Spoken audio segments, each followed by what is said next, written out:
Dito guys sa DOST sa Bigutan Taguig, napakaganda yung kahoy. Hindi mo lamang kung bulaklak ba yun o kulay lang ng dahon niya, kulay pink or orange, tala sa kabila ay green.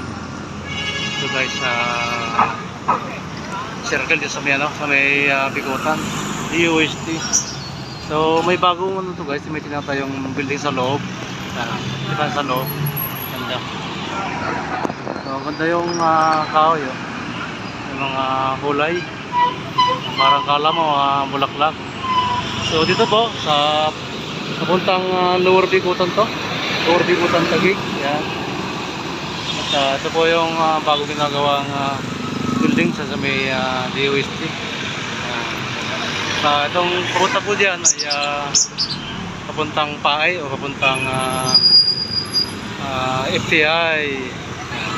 Papunta po ron guys ay papuntang SM Bigutan.